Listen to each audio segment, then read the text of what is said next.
Hey everyone. So I kind of wanted to go over something pretty interesting that I think his name is Ross Stevens, who was interviewed by Michael Saylor recently with MicroStrategy's 3 or 4 day summit where they, talked about Bitcoin for corporations and stuff. He mentioned that Bitcoin mining or crypto mining is going to geographically change the world, and I couldn't let that go. I thought that was really interesting. And so I did some digging around, and I'd like to make a video kind of explaining more, expanding more on that thought and that idea. This is an older article from last year, the year before, where it talks about because the price had gone down. Yeah, I think it could have been, I think it was like early 2020. Yeah, March 20. Yeah, so the price had definitely gone down to like 3,000, 3,500, somewhere around in that area. And this article talks about how because the price had gone down, even though the difficulty had also gone down, people just started turning off their mining rigs because they just weren't making enough money. And so the places that were able to have cheap power, like possibly near bigger cities or that had hydroelectric or wind or solar power, especially over in China, those places probably would have been able to survive and keep going. But um, a lot of the smaller operations that maybe, have a higher input of costs to get their, systems going had to shut down. And so what that leads to is where people are going to go where they can find cheap energy. Well, now we have the technology to mine Bitcoin essentially anywhere, and I'll explain that because of renewable energy resources like solar power, wind power, hydroelectric power, even nuclear when that gets around to a good place and that's safe. Um, so we can mine Bitcoin pretty much anywhere because Bitcoin is just a math problem. You can solve a math problem, wherever, especially with projects like Starlink that are starting to provide internet all over the world, wirelessly, with these satellites that are out in space. Um, they'll be able to provide internet connectivity, so you don't even have to have like all of these mining rigs set up to be connected to an energy grid. And I'm going to start off by, kind of explaining the reason why that people are going to move out into more rural areas is because, say for instance, here are the cities in the U.S. that have the most sun. So like Yuma, Arizona. Let's say you go out to Yuma, Arizona, and you're on the outskirts of town, and you're over 300 miles away because that's only as far as electricity can be transferred. Uh, any more than that, and you just start losing efficiency, and you can't it takes too much power just to transfer the power, and so it just becomes a lost game. But if you're out in like Yuma, Arizona, and you set up a whole bunch of solar panels, then you can start mining Bitcoin out in the middle of nowhere. And so these are a list of the cities that have the most sun in the United States. Here are some of the windiest places if you wanted to set up a wind turbine in the United States. And here's a little heat map of that. I thought that was kind of cool. So it seems to be pretty windy, yeah, up in the Wyoming area.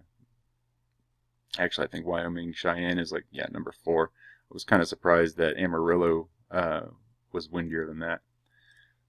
And then also, like, you got to look at, where, rivers are. So, potential for hydroelectric power so that you can, get free energy to mine your Bitcoin that way.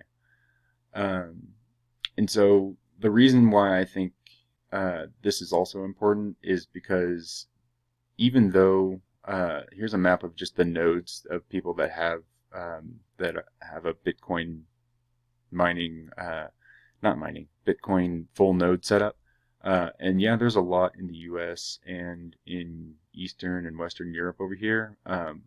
Interestingly enough, China doesn't seem to have a whole lot of nodes, but according to this, they have most of the hash power. I mean, it's pretty much just it's all China. Like, I think they have something like 60% of all of the hash power. And so with renewable energy and the price of Bitcoin going up, people are going to try and find cheaper ways to mine Bitcoin with these renewable energy resources. And so let's do a little thought experiment here. Say you were going to set up a wind turbine and you bought a piece of land out in Wyoming. It cost you maybe $10,000 for an acre of land. You don't even need that much property because it's just a vertical structure. You can, and each, for 2.5 to 3 megawatts, wind turbine can produce about 6 million kilowatt hours every year. So hold that thought in your head. And it costs about 1.3 to 2.2 per megawatt of wind turbine power. So you're already looking at looks about like $2 million for like a 1 to 2 megawatt wind turbine. So then you think about the cost of the wind turbine, it's like $1 to $2 million, and then you think about how much power each of your mining units are going to use, and so this one uses 3250 watts of power. And if you had $1 million to invest in mining these rigs, these are like $3,300 or something like that. So you can get over 250, but let's round to 250 for ease of use.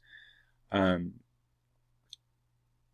then the facility that you're going to need to build to maintain and house all of the mining rigs and connect your battery to the wind turbine, let's say that's another $1 million. So total investment, you're looking at $4 million. So hold that thought in your head. Sorry.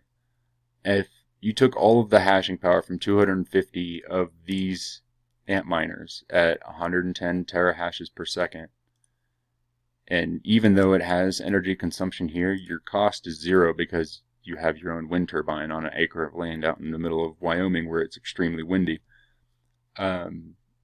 Let's say, even if you had to, do something just to say like you're losing money due to maintenance or something like that, like you're still making over $7,000 a day, $220,000 per month. So in about 15, 16 months, you are going to start making a return on your investment.